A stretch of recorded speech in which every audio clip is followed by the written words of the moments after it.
welcome everybody to this webinar on scalable apps with Microfrontend.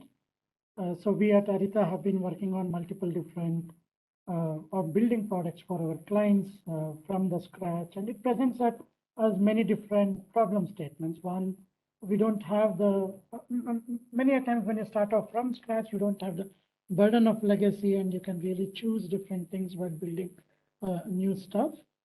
And at the same time, while we are talking about all these scalable applications, the whole world can be a potential customer base. So that itself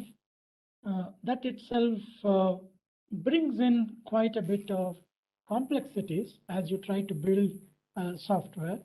And forever we have been working with multiple different frameworks, multiple different methodologies, multiple different ways to make one life of the developers easy, to keep our application in such a way that it can really respond to quick changes in the business environment and the requirements that we get to.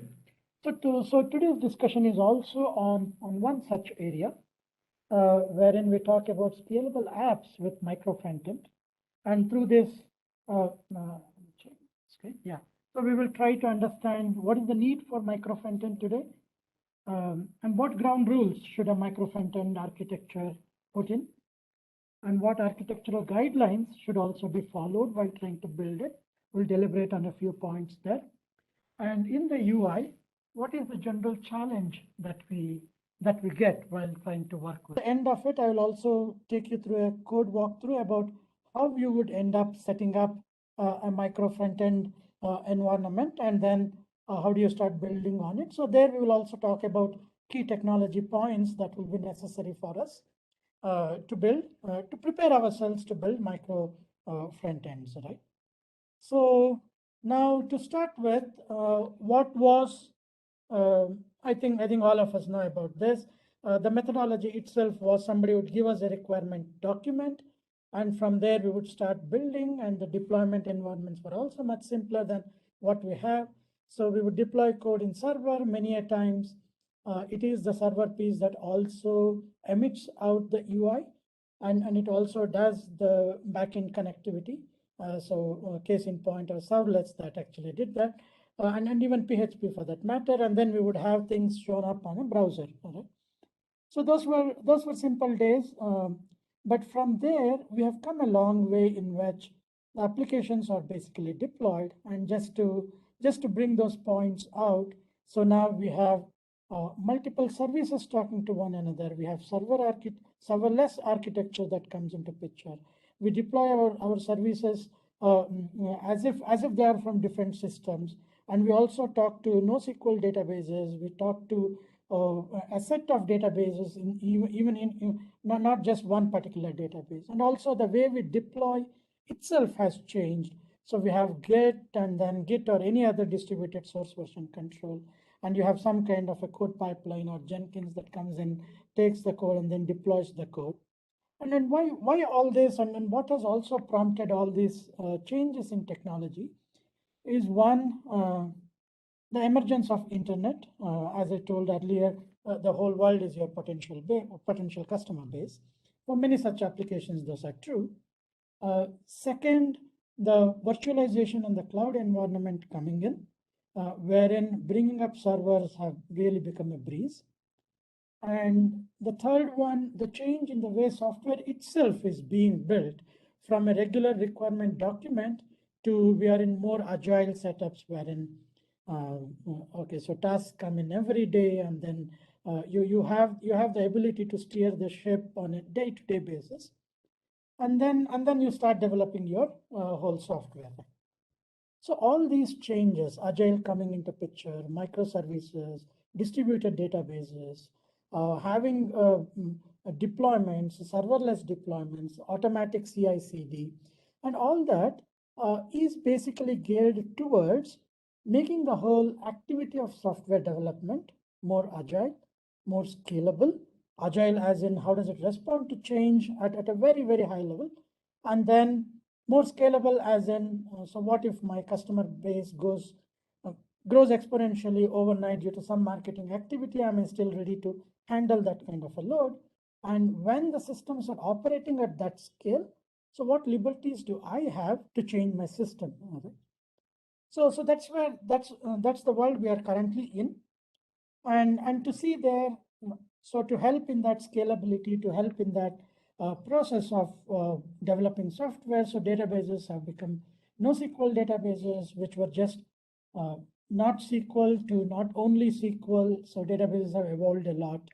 On the API side, we have microservices, wherein we say that microservices have single responsibility principle. So if one microservice is running fine, you don't have to worry about it, and others can change without disturbing the microservice. Very much away from a monolith kind of a setup and a development. And infra also has become a lot more agile, so you can bring up environments on demand. So EOD was what was previously end of days. Now there is no end of day. It's all environment on demand, right? So Chef, Ansible, Docker, Kubernetes. So that all has helped that speed. And processes, most of the software world has embraced Agile, though in various ways. So waterfall within Agile, Agile within waterfall, pure Agile, safe, Scrums, Kanban. So many different attempts at making it really scale. Right? And then the scale, as in the customer base, is now web scale. That's what it's called as. And then version control is distributed. This is not a trivial matter. Version control being distributed is extremely important because parallel teams now can work on lightweight branches, can work on their own source repository, and then hook that up with a continuous integration system. And you really have seamless deployments across your environments, right? So while all this has happened, what has happened to the UI, right? So now, because all these things have speeded up and all these things have cleared a lot of roadblocks, now the focus is also on how quickly UI development can happen and how quickly UI development per se can respond to changes in this world. Right? So what generally happens is uh, when we have things split as microservices, we'll take a couple of examples as we go by, but then UI still has the work of bringing in all those microservices together and then composing them into some kind of a UI at the front. So at some place, there is, even though I say that these microservices are built independently with single responsibility principle, when they come and sit in the UI, they start to be dependent on one another because UI is now trying to tie all of that together. Right? So this is the exact need wherein we need to look at different ways of building and deploying UI too, so that now we can talk about scale at the same scale across different areas, right? So front end, back end, middleware, databases. So we can speak about scale at all those levels. So today's discussion is structured around it about how do we pick this UI and fit into this world of ever-changing things and not really become a bottleneck in the whole software development. So for that, let us look at what is happening on the front end side. When we call about front end, I'm talking mostly about web front ends. But then, throughout this discussion, we do talk about web front ends. But then this whole approach can also be applied towards native, React-based or hybrid application development too, mobile application development. So I want to split this into programming for the web and coding for the web. So coding, as in you're trying to implement a piece of functionality and you write code. Programming, as in how do you look at the whole implementation of how do you take from a particular requirement to a running software? What do you use to make the programming happen, right? So yeah, everybody knows JavaScript takes over the web. Browsers understand JavaScript, and as we kept writing more repeated code, jQuery kind of uh, took off from there, and then said that it reduces a lot of boilerplate code, and you can start write quick UI code.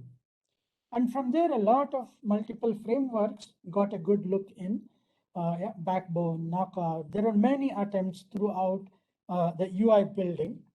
And more recently, we talk about React, Angular, Vue, and many such frameworks continue to come in. Right? With all these frameworks coming in, the current style of development is also forcing us to choose one framework over the other and then stay put with it. Right? That is kind of uh, against the whole principle of microservices for API, wherein we say that with microservices, each team can bring in their own tech stack. It doesn't matter what you use as long as it is exposed as a service for others to consume, right? But not so on the UI. Right? And at the same time, the coding for the web, things have changed a lot. We do a lot of things on the web now. We started off writing just events to make websites interactive. I click something, something happens. To I don't have to refresh the screen. I'll use Ajax to refresh only parts of the screen. And then data started to take a lot more prominence. And the way we represent the data, it was no longer making just the screen interactive, but data also started to become interactive at that point. So now a lot of heavy lifting is done on the front end because it has to talk to multiple API gateways, do a lot of things from payment gateways to doing some SMS and email integration. So web itself is doing a lot of things when it comes to UI development, right? So, but then what is causing all the bottlenecks and what is causing all the commotion in the UI development? So JavaScript by nature is far too lenient. Uh, that's also because it's a dynamic programming language, and then so it is functional things you can do a lot more, but object oriented came a lot more later, and it's not really fully object oriented, and all those things that JavaScript comes in. It also gives a lot of freedom and liberty to the developer, but at the same time, it also leads to writing bad code. Over the period, at least the maintenance of big UIs become a hassle. And one kind of framework, we just spoke about it, really limits the growth in which a product can have. So modules in a framework, we spoke about, we have got a lot of frameworks that have come in from Backbone to Knockout to React, Angular, and Vue. But then even though these modules help in keeping the code separate, but it doesn't really help in one module dipping into another. Right? So in one of the very recent architecture reviews that we were doing, uh, so the code at the outset looked very neatly organized. So there were different folders for different functionality. And then the moment I stepped into that folders and the moment I saw one of the controllers written there, it started to dip into all other functionality. And even though the code was really modular, you really cannot separate out one functionality from the other because everything is dependent on almost everything, right? So modules are doing a little bit of help, but not really fully in the way an application is completely deployed. Now, what would happen on a screen? It's very easy to think of it in terms of modular things that, okay, I have a login and it's modular by nature. I have a dashboard and then I have a footer, I have a header, I have a menu. So we can talk about modularization at any point, right? But what happens is on a screen, many a times, because one has to interact with the other, because I cannot show the dashboard until the login has happened. And once the login has happened, it's no longer login, it's always log out. And because there are such dependencies, so a screen or a container is supposed to be composing these things together and orchestrating this communication between all of these modules just ends up becoming containers, and developers of the login module, developers of the dashboard will dip into login module so much so that a dashboard, a change in login would also mean that something happens to the dashboard, and similarly throughout the application, right? So that is what we are talking about in terms of how can we structure code in such a way that what we intuitively understand as modules, what we intuitively understand as things which are separate can really be kept separate, and what architecture decisions we need to take while trying to make this happen. So would be the crux of arriving at that kind of a solution. Right? So So now at a very high level, what do I mean by scalability in UI development? How do I want to do it? Is one, ability to bring my own framework. Can I say that the login team has used React to build it, the dashboard team has used Angular to build it. So can I really be that indifferent to the technology or the framework that is being used? I should have that ability to bring my own framework. Localized changes, both style and functionality. We'll talk about style a little while later into this. A very important aspect to consider in style. It can be very buggy. Yeah. So that is, if I make changes to the dashboard, can only the dashboard be deployed and the rest of the application continues to work fine? So how do I make that happen? Single responsibility, modules are supposed to be single responsibility, but are we really looking at single responsibility in the full way? Right? Multiple teams working on the same screen. What I mean by screen is, so this whole screen, which is composing login, dashboard, and footer, generally it so happens that this is all composed into one huge HTML. And some changes in the footer and some changes to the dashboard leads to merge conflict on a UI code is very, very common, right? So merge conflict of that code. And when that merging happens, many a times some changes go missing because somebody did not do the merge properly. And it becomes a far more bigger problem, especially on the UI side, when we work on screens, when we think about screens and something happening at a screen level, because there are multiple modules within it. Can I make quick releases? Can I test out dashboard and only release dashboard without having to worry about the application? Change, modify, or swap different sections of the screen. As I told, as soon as you log in, the login goes out and the logout comes in and your account screen starts to show up. How can I make that possible? So one of the answers for this is bringing in Microfrontends. Here, can I really make each of these as different possible Microfrontends? And then look at my screen as something which is really composing them together and orchestrating the communication between them. So is it something that we can do is what we will discuss today. So what basically is a micro front-end architecture? So you can think of individual aspects of your application as an SPA by itself. Right? So e-commerce is a very common example taken even with microservices because that is intuitive for everybody. So on an e-commerce system, product listing can be one SPA, and the orders that I see, what all have I ordered before, that can be another SPA. And we can think of this screen as something which is really bringing these two things together. So the term screen, there is no real good term for it.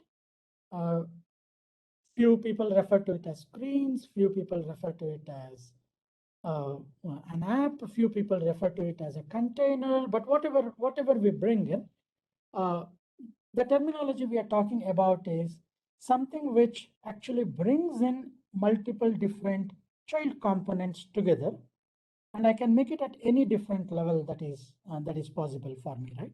So within a product, I can actually have product details as one of the SPA and the reviews associated with the product as another SPA, and still compose a product listing out of it. Right?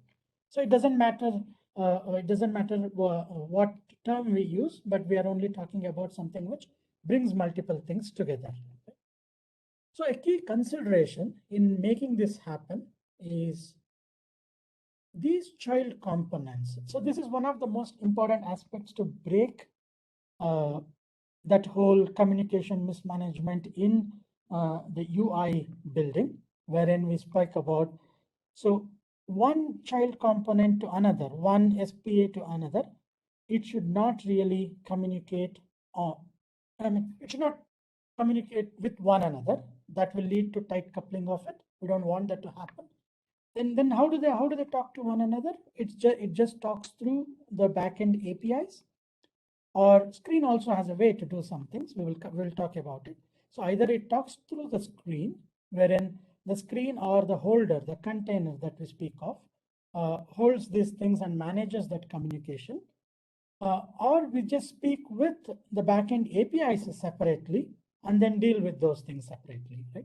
So this is one important boundary that needs to be considered for microfrontends. And the second thing is what we use as the as the underlying child components or the SPAs within our systems. The main screen should really be oblivious to what framework each of these being built on. It's very nice and easy to achieve this. We will talk about this a little later, but it should not really worry about it. That means that when it doesn't have to worry about these two things, then how does the screen talk to one another? Basically using pure JavaScript, right? So event triggers, callbacks, those are the things that we will actually use to make them talk to one another. So these two things are very key considerations, base things about what we talk about a microfrontend. All right. So now the role of the screen, the third component associated with it. One is boundaries are very important. The second is teams should bring in different technology stack.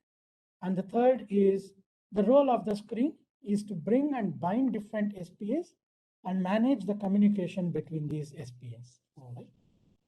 So now how does, let us deliberate a little bit on how does a screen make this happen, a screen or a container or an app make this happen. I don't want to, I'm okay with bind different SPAs. So this can really be done in two ways, right? Build time and the run time. So build time, what happens is you build your own SPAs and then publish them as NPM packages.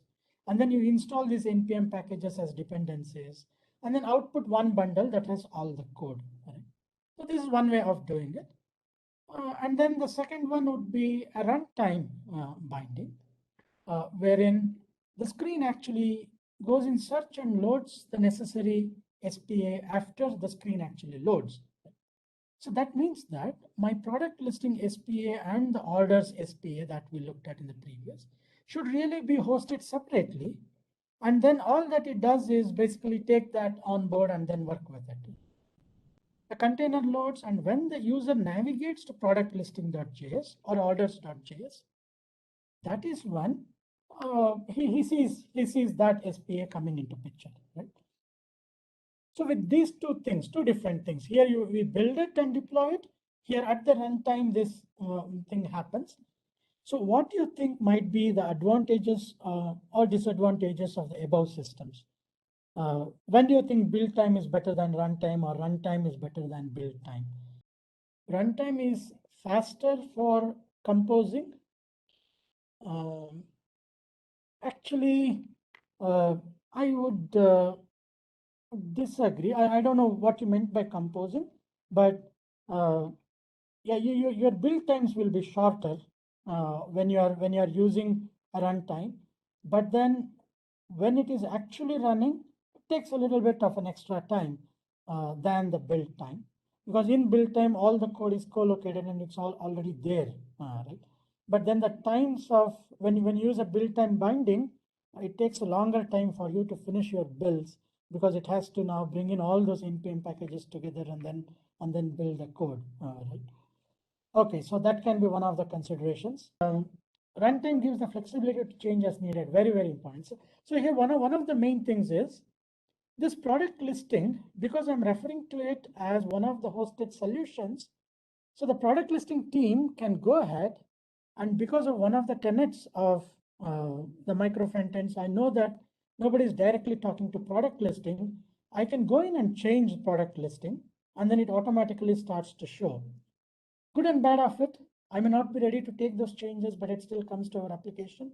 Good and bad, but yes, that is definitely a very big advantage. So looking at this at very high level, right? Build time is easy to set up because we have been doing all these npm packages and install those packages, and when they all come together and you start to import, it's all pretty easy. But runtime is it is a little bit more difficult to set up. I will show you one runtime setup of an application and what do we need to make it happen. In the build time, it is all tightly coupled. Why do I say tightly coupled? Mainly because all these modules that are there, if one of them changes, I have to redeploy the container. So it's always dependent on what it has already downloaded, right? So it can never be dynamic in that front. Right? So if product listing changes, until I rebuild my screen, the changes cannot directly percolate to the front end. In runtime, I can go ahead and deploy. This is one of the points that came up in the chat. I can go ahead and deploy all these single page applications independently. This requires the container to be loaded, but here this is a very interesting thing. So all these in the runtime thing, right? So what a team can basically do is, now instead of putting up something like project listing.js and orders.js, it can also start to version its whole product listing. For that matter, there can be 3 versions of product listing that are already there. One can be bleeding edge, and the other can be developer's version, and the third one can be a long-term support or a stable version. And then I leave it to the container which is composing these things together to pick and choose whatever it wants. All right? So that versioning is also a very interesting thing in terms of building this, right? And I think the runtime ability to easily use components developed in other languages. A very good point, this too. We can actually do that on the build time too, because we are using things which are already built. So it's already an NPM package that I use, so I can still be there. But definitely, yes. Yeah? So I don't really mind as long as there is somebody to answer when I try to pick one of these things, yeah, product listing or orders. It becomes very easy for me to build up, right? So that is from how do you start to compose it. I will show a project setup around it. Now, those are from a micro front-end requirement in terms of boundaries, engineering teams with different stack, and then what a screen really does. And then while the screen is trying to bring and bind different SPS together, what do we want to choose, build time or runtime for our applications, right? So to make this happen, there needs to be certain architecture guidelines which are non-negotiable, or they do not change at all. Right? But then with this architecture, there is no silver bullet. There are multiple different ways of handling it. Yeah, one of the things that people very commonly talk about is using Redux to share states between different things. But I'm kind of not really for it. It brings its own challenges, even though the implementation is very easy. It ends up making it tightly coupled. Yeah, but we can be very opinionated about what happens on each of them. Right? And mainly all these things, just because we have the capability to do a micro front end, is it really a good thing for us? Is something which is always debatable, right? So especially you're building a single serve on some specific aspect or some niche of it, maybe you really do not need micro front end. Yeah? But if you're really doing multiple different departments coming together, maybe you want a micro front end, right? So one of the requirement is zero coupling between no shared functions or imports. One of the ways for us to do this is maybe even put them in different Git repositories and don't even give access for others to start using it, right? So no shared functions or imports, no shared state. Using a Redux on the screen level will actually make it very tempting for us to use a shared state. Yeah? So I'll say that, okay, this component will go and update something there and the other component will pick it up. But indirectly, I'm making both of them tightly coupled, right? So no shared state. Shared libraries are okay because that's a built-in activity. You might want to use some similar model across your different applications. So there is a product model, and I want the product model in the order also and the product listing also. Then putting all these models in a shared library and using them, shared library is okay. That's a code time activity, nothing to do with the build of it. But in the runtime, zero coupling between these products, right? And the second one is near zero coupling between the screen or the container and the child apps. So how do we make this possible? So one of the ways is the screen should not assume a particular framework for a child app. So that means that how can it not assume a particular framework? It can by just relying on pure JavaScript as in implementing callbacks and events. So these callbacks and events, irrespective of what is the underlying framework, they will continue to work the same way. So communication is necessary. So there will be some coupling between the screen and the child, not a child to child, is necessary, but it is as near zero as possible. So third one, a very important point, I'll deliberate a little bit, a little further on this. Styles from one project should not affect another. It's very, very common that, and debugging becomes very, very difficult also when this happens, especially if these micro frontends are really driven by multiple different teams. The styles from one project coming here will become very difficult to handle. Then separate version controls. So as we were talking, you really should not really be importing anything from a different app. As I was telling you in one of the code reviews or one of the architecture reviews, even though it seemed like the modules were all good, but you go in and then one module is using 10 other modules, right? So we shouldn't be dipping into that. So even going to that extent of keeping them as separate version controls is also one good way. Right? And then so this is an important thing in terms of architecture, in terms of how do you compose that container. So choice of which SPA to pick and which version should not be the responsibility of that product itself, but it should be the responsibility of the screen. So only then, when you leave this choice to the screen, only then you are moving towards a real micro front-end deployments. So now container can choose the latest version. That means that it would have the product updated automatically. But if you don't want it, you can also make it runs a specific version. But that means that if you want to change the version, you may have to redeploy it. Or you can really choose different approaches. Maybe for your development, you might want to go with bleeding edge of a single point, single page application, or you might in the production you might go back to your long-term support, right? So you can really do different deployments based on that, but that choice is completely should be left to the screens, and the applications should not define it. What I mean by that is, at no point one say the product listing application should not say I am dependent on version 3 of orders. Why should it be? It's never linked with one another. Right? So that choice should be of the screen alone, and a very important guideline when we try to build micro frontends.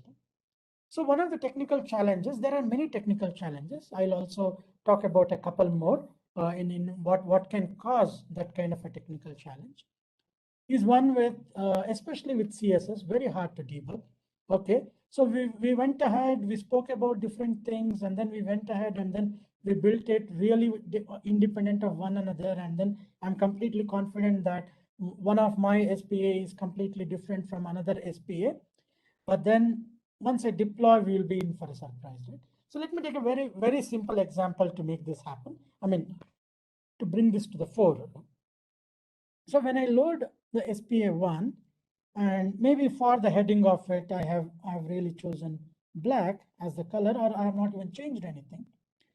But then when I loaded this SPA2, then what it does is it basically adds a CSS style because the screen is still the same, or the container which is holding this is still the same. I have not taken it out of the memory and brought something in, right?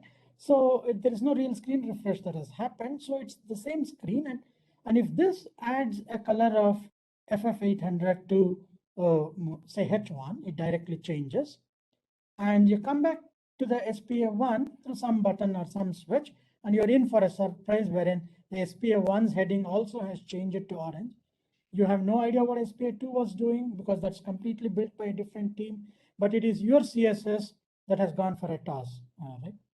So this is one of the, I'm only talking of a color change here, but it can lead to multiple different things. Font itself might change. If SPA2 uses a different version of Bootstrap and if the sizing of the headers are different, then when you move from one SPA to another, it can be very, very good coding practices that are necessary to make this happen. But this is one such insight into a problem that happens. So for this, we should always namespace CSS within SPS, and we should think of what are all the common CSS libraries that somebody can use, and how do I keep one insulated from the other. So how do I do the right CSS scoping? So this, in earlier days, we would not even talk much about it because everybody is looking into the same CSS sheet. But then when you bring in microfrontends, this is always going to be a challenge. But couple other challenges that we will also have is the auth. So how do I use auth across my different components? Because I don't want my chart widget to work if the auth has not happened, right? And then another such challenge we will have is one is CSS, one is auth, and the other is a navigation basically. So how do I do a centralized navigation? How do I manage the browser history? So can I really go back to different SPA? So that also brings in multiple different challenges. But there are very good and easy ways of really handling them, and then we can start to think in terms of what you have done, and then so is it really very different from what you are already doing, or is it is it the same thing, and all that, right? So many of these things can also be derived out with some good coding practices, but then yeah, so deploying it separately, making it change on the way, and all that are really left to how a microfrontend really handles it, right? So now let me try to jump to the code and try to bring a few things to the forefront. Say for example, I have 3 SPAs, right? So dashboard, marketing, and author. So when I have these things, and if you just look at it, I have a few things that that are being used as dependencies, and then some icons and all of it. And then what you see here is this marketing in no way is really bothered about dashboard or auth or container in the way it is structured.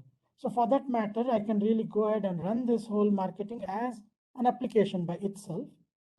And then yeah, it has its own components, some landing, some price, and it has its app, which is actually basically bringing those things together, your landing, pricing, and it is just bringing all of it together.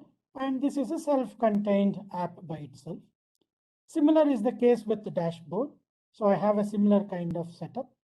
So a very important thing what you can do if your organization is trying to build this is have a good starter pack for different programming languages, and you can really pick them from different programming languages and still have a similar kind of composing. And then auth is one more thing, which is also it has its own separate stuff, and then it works the way it needs to work, right? So they're not really dependent on one another. But then this is where the container comes in, and the container tries to bring all these things together. But even before that, what is making all this possible is the use of webpacks. Okay? So there are many different ways in which you can really make this possible. I'll also tell you a couple of frameworks which you can look at to make microfrontend possible. But Webpack, most of the UI developers are familiar with Webpack to a large extent, and what it does to these kind of modularization is really very nice, right? So a Webpack can do two things, right? So one is it can actually roll up multiple different modules, multiple different JavaScript files, pack all of them together, and then make it as a single deployment. And it can also serve each of these things, each of the distribute that you would have created. It can actually serve that as if it's it's a it's an application on its own, right? And then Webpack also gives us something called as a module federation, wherein one module can start to talk to another module, or even call a single point or an entry point to a module about how do you go into a deployed version. So these things make Webpack one of the commonly used things in. It comes with its own challenges. That's why many other frameworks are also available. But this is one thing that is possible to do. So now, if you look at this marketing, what is happening with this marketing is once I do a build and once I start serving this, right? So this whole marketing SPA will now start to come in as on a version which is say localhost 8081, and then there is this file name remote entry.js, which becomes the module federation plugin that Webpack also suggests that we can start using it, right? So now I use this, and when I bring marketing up, it starts to come up on this version. Similarly, a similar kind of thing happens on the dashboard also. It comes up on 8083, and then there is some entry file, and it is exposing a couple of things. And then there is auth also, which also does something very similar, right? So that is important when we start to bring in microfrontends. Now the thing is, all I need is an entry point and a way for me to deploy it, or a way for me to refer to it somewhere. And after I do that, it's just the same things that work, right? Now, after this, if you look at the container, which really has the job of bringing all these things together. So this container, now if I open this container, now this container understands that this container itself comes up on 8080, but then it understands that it has to use marketing, auth, and dashboard. And this is where I was talking about in the presentation, wherein we spoke about in the runtime binding, can it really refer to a running version of the app instead of depending on this thing? So this is the place wherein the container is trying to compose all of these things together. Marketing at something, auth at something, and this is something given by the module federation plugin itself. Okay. And then if I look at what a container is even trying to do, it's pretty simple, right? So all it's doing is it is bringing all these things together, importing all these components of its own, but each of this component basically goes in and brings whatever is there through the module federation and then loads it on the page. So I mean, we have this use effect, but then it can be anything for that matter, as long as you have that together there. All right. So a structure like this in building your micro front ends, now you can go overboard with this also. You can now start to build as many such modules as possible, as many such different things. This can actually be, I'm showing all of this together, but then these can actually be on GitHub repositories of their own. And the team which is building this auth can continue to build, and it can continue to host it on some location. And that's all it needs to do. It doesn't really need to worry about what a container is doing.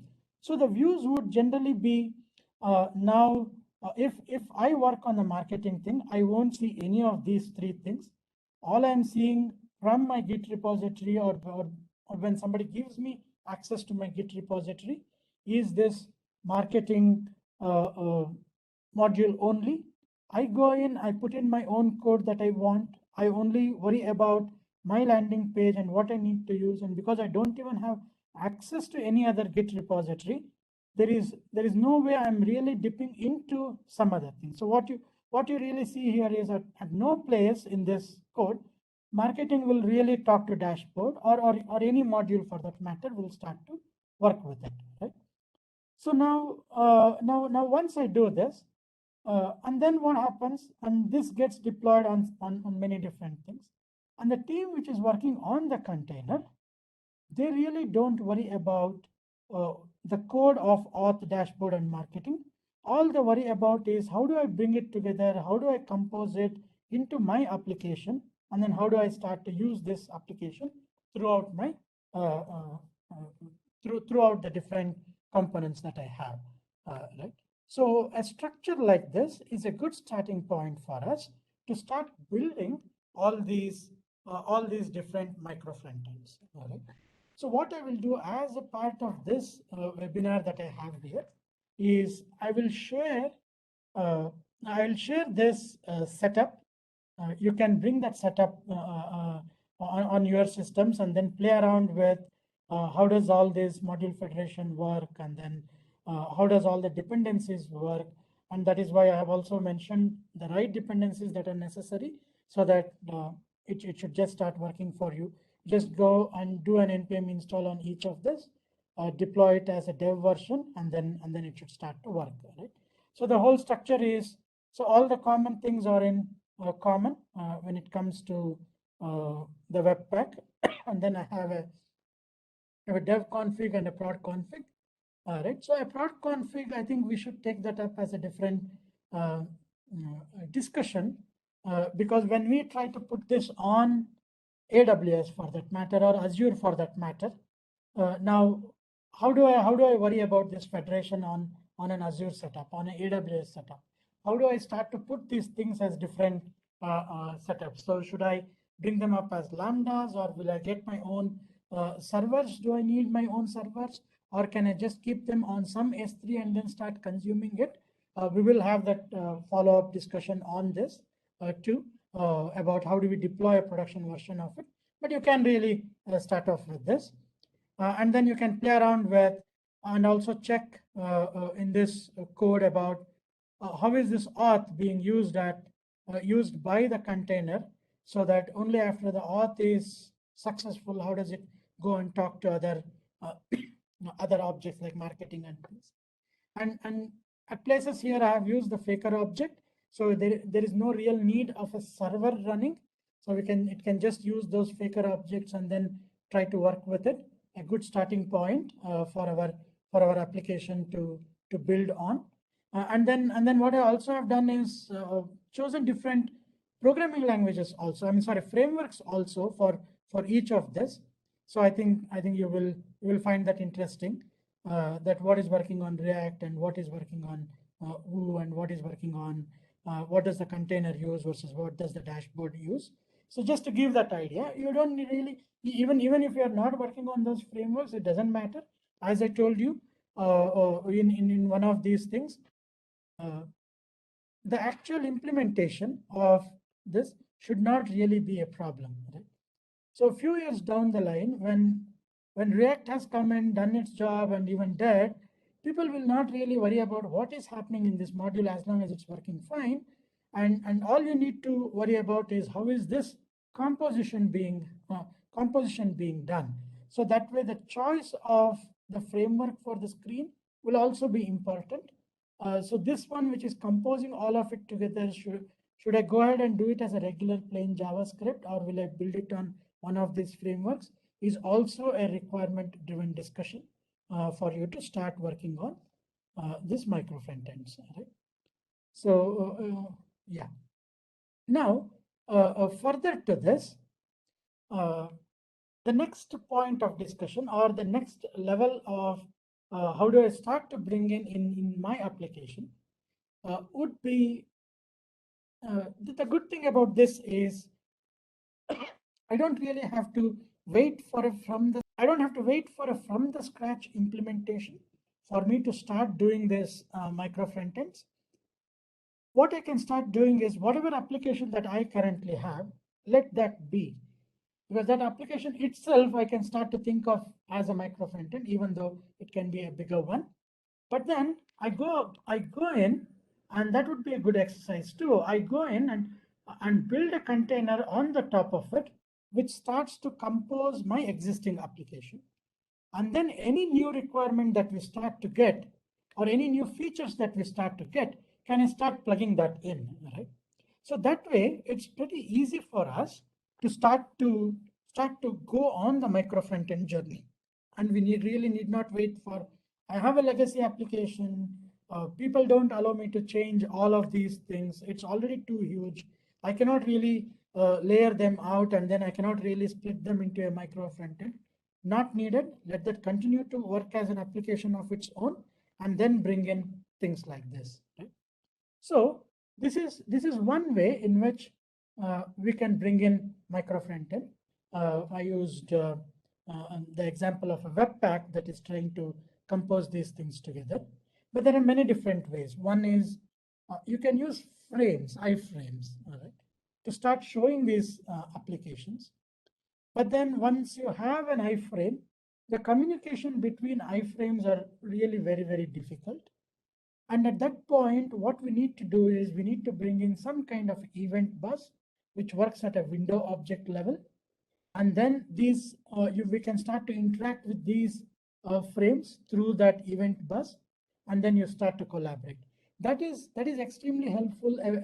An iframe based micro frontend is extremely helpful when you really have full-fledged working applications.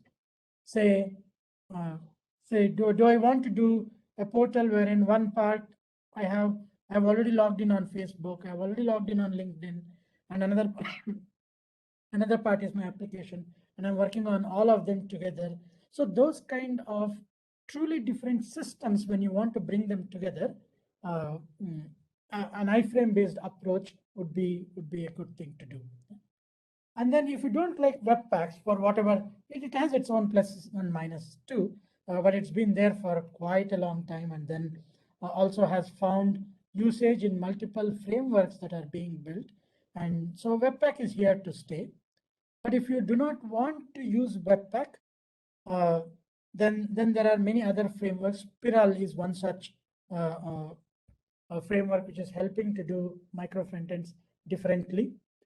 So in Piral also, that's that's a lot more helpful when you have when you're working on more than one products on your own, or more than one modules on your own, and then you want to bring them together. Piral is a good thing. So Webpack, Piral, iframes, there are many different means to reaching this micro frontend. And I think if you are a UI developer, or if you are leading a product development, then encouraging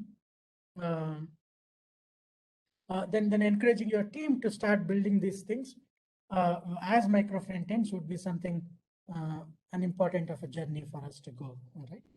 Yeah. So on browser histories and common routers, it is very important for us to start to add all the history items and manage the history items very well. I have some examples in this container, and you can start to watch them once I give it out. So I do manage some of the routings here. I do manage and pick them and then put them on the right router, and then use a common routing to go there. But it is really tricky, right? So when we do a follow up to this discussion, when we talk about navigation and also auth and navigation together to this, so we will address that a little bit more in detail. But yes, so that is one place which is a lot more difficult to handle in micro frontends, along with the authorization and then the sharing of that authorization across the different modules. Cool. Generally, micro frontends, if it is from the same org which has common guidelines about what it has to use. I also touched a bit upon the CSS too, as in, so is there a company-wide style guide? Is there a company-wide modules that you already use? So in things like that, it is a lot easy to control. But apart from that, if you go into if you really make it as disparate as it can be, then we lose out a lot on the presentation part of it. And then when you move from one micro frontend to another, without a style guide being followed, it can be a jarring experience for the end user. For taking time to participate in the webinar. It was wonderful, and we would like to continue engaging the larger community in the further webinars that we're going to schedule in future. At the same time, we would like to request you, if you have any topics in mind for which you want to hear some industry expert come and talk, please reach out to us and make a request. We will be happy to facilitate any discussion on any of the topics of interest to you all. At the same time, do follow our LinkedIn page and also our our YouTube channel. All our past webinar recordings have been put up in the YouTube channel, and even the future recordings that we do, we will put it up there. But then you are invited to always welcome to come and join us in the webinar, because you can ask live questions and get answers yourself. It's always fun that way rather than listening to the recording. So without holding you all any longer, we would like to thank you all again, and we'll call this end of the webinar. Looking forward to hosting you all in future webinars. Thank you.